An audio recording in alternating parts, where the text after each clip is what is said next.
Welcome to the podcast for Scope Patient Health Advocates. I'm Danielle Cho. Today, I'm joined by Whitney Chan, Scope PHA's president. We'll be talking about Scope's mission, what Scope does, how the club is structured, as well as some of Whitney's experiences with the club. Thank you for joining, Whitney. To start out, could you tell us a little bit about how you first learned about Scope and how you joined? Yes, so I actually joined Scope Patient Health Advocates when I was a freshman at UCLA.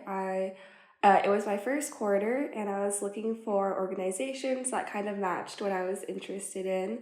And I think I found Scope PHA through social media, maybe Instagram or the list of organizations and clubs. They had an Instagram page since my first year was all online due to COVID-19, but I really resonated with PHA's mission, so I decided to give it a shot and apply, and here I am 4 years later.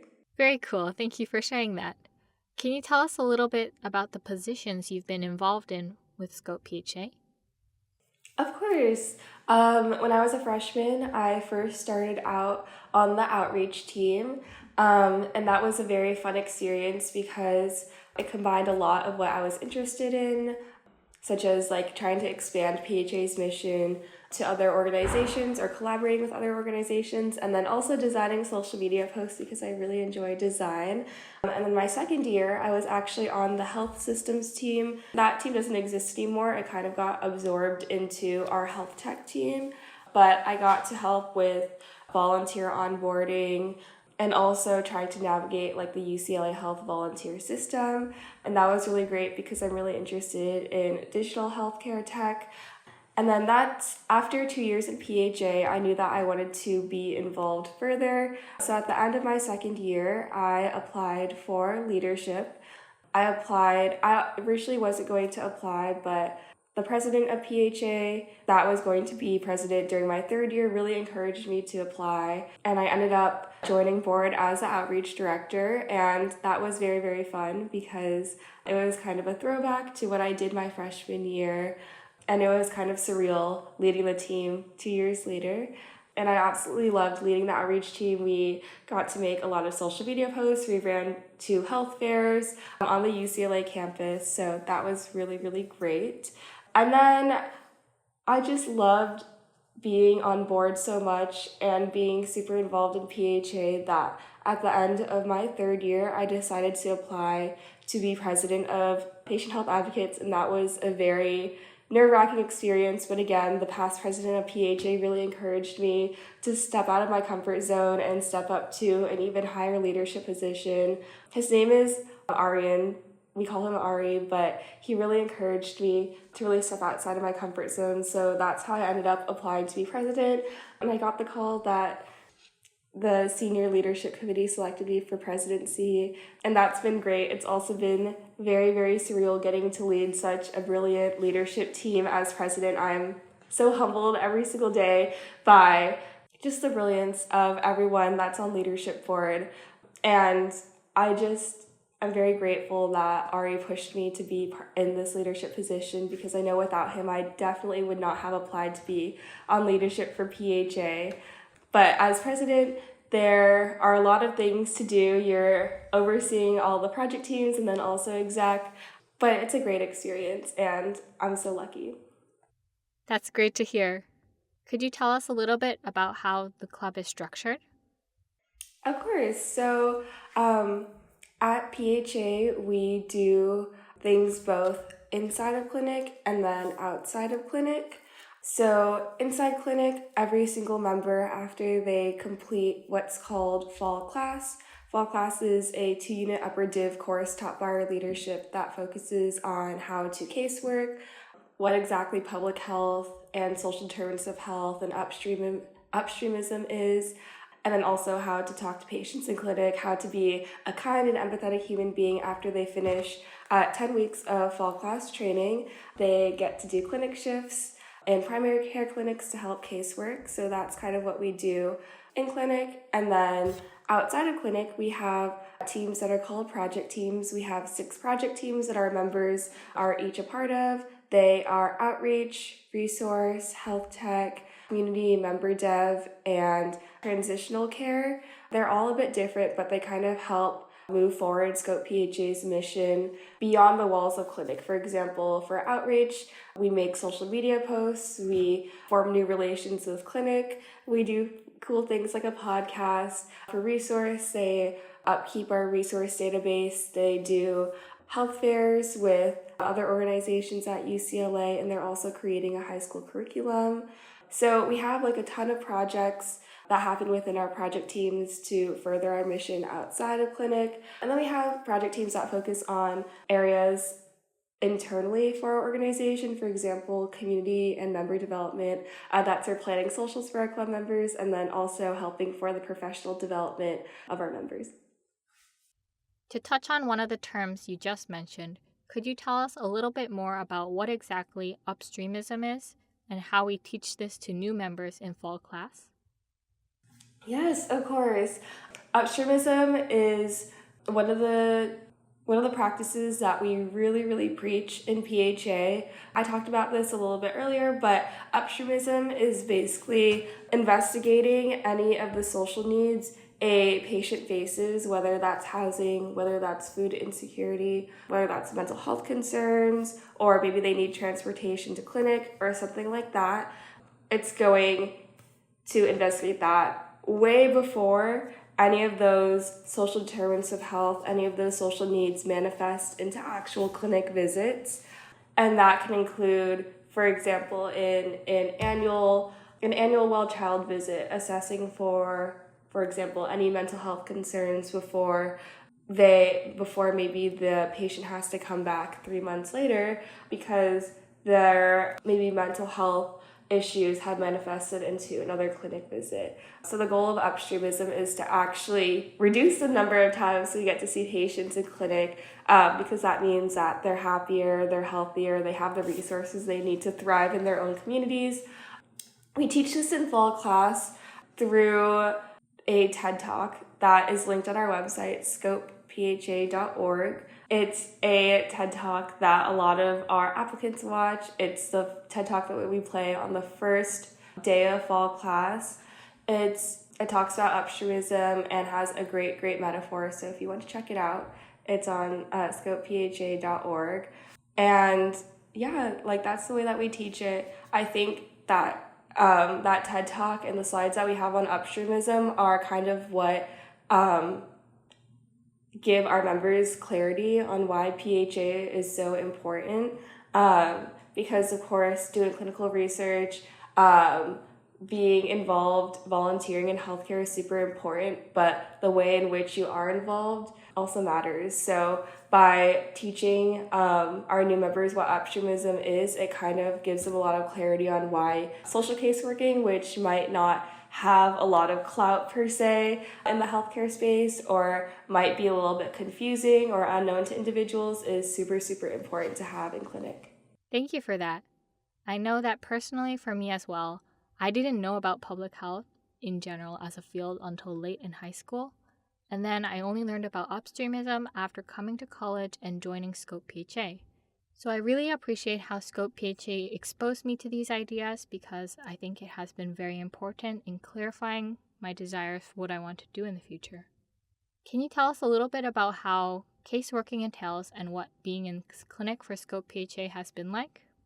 Of course. So what caseworking is that PHA is a volunteer caseworking organization, and what we have is we have a lot of curated resources that are stored in our resource database, and when we go see patients in clinic, we will first talk to the provider about patient and any needs that the provider thinks the patient might need to be fulfilled by PHA.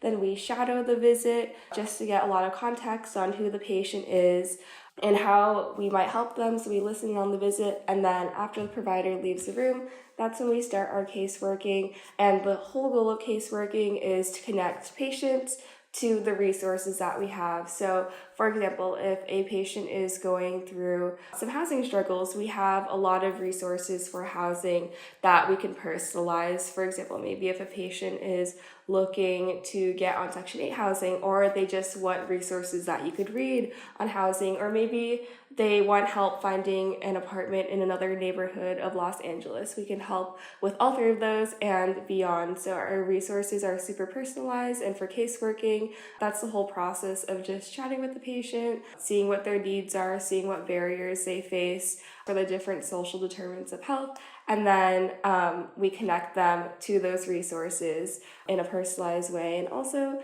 caseworking just entails, kind, empathetic human interaction.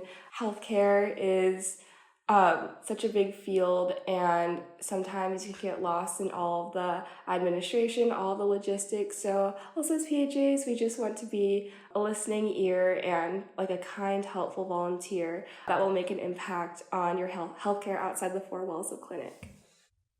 Thank you for that. Yeah, I think it's super great that we can be someone for patients to talk to, and also to connect them with resources that we collect in our database that might be able to help with these factors outside of the clinic.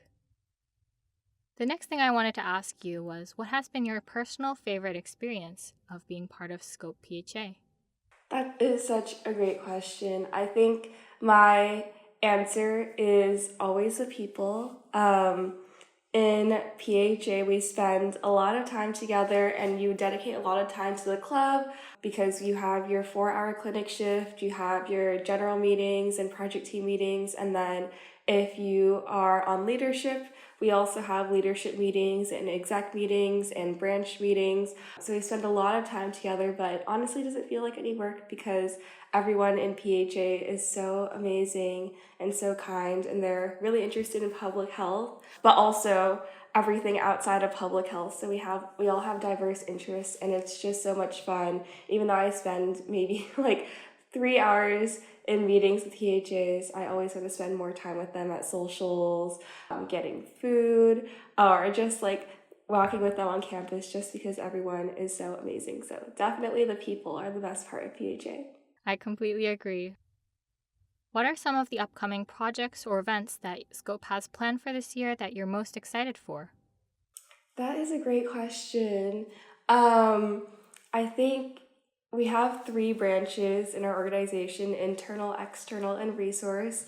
I would say for external, definitely being more involved in the Los Angeles community, and that's doing that through expanding to more clinics at UCLA Health, and also getting involved in the community outside of the UCLA Health system, because sometimes the patients that need the most resources are actually not part of the UCLA Health system. So I'm super excited for that, just because I think that means opening up our organization to even more people, and also making it so more patients have access to resources, which is super, super exciting. Internally, we have our retreat coming up next quarter, and that's always very, very fun. It's just nice to spend a lot of quality time with PHAs over one weekend and go grab something to eat and go on hikes and just spend time outside. So that's really what I'm looking forward to. And then for resource and development, they have some cool presentations and curriculums that they're planning for high schoolers, for adolescents that are going through transitional care, which means transitioning from like a pediatrician to a doctor that works with adults, like internal medicine or family medicine or med-peds, which is who we work with right now. So lots of exciting events and initiatives and just things happening for PHA. So I can't choose one, but that's what I'm excited for each branch. Looking back on your time so far in Scope, what do you think are some of the most important lessons you've learned from being in clinic, or just in general from just being in the club? Yeah, that's a great question. I think on the clinic side, I think that PHA has taught me and kind of reinforced that healthcare and medicine is not strictly just a STEM field. It's not strictly just a science where you are looking at a patient's symptoms and then giving them a diagnosis and then moving on with your life.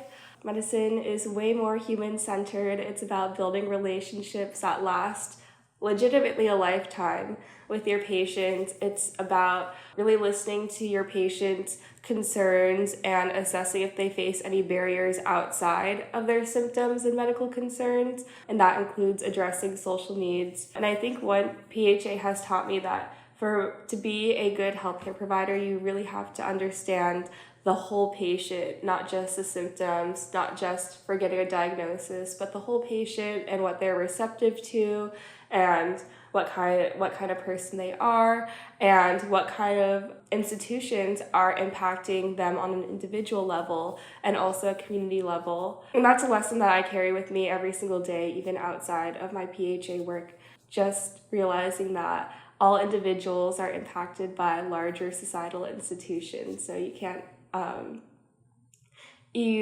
understand like an individual, you have to also understand their context. I think that's an amazing point because, as you said, we're always interacting with these social circumstances, and you can't really separate that from your health and your wellness.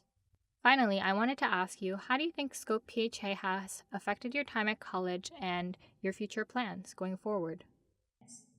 That's a great question. I don't think my college experience would be half of what it is without Scope Patient Health Advocates. That is the organization that I'm most involved in on campus.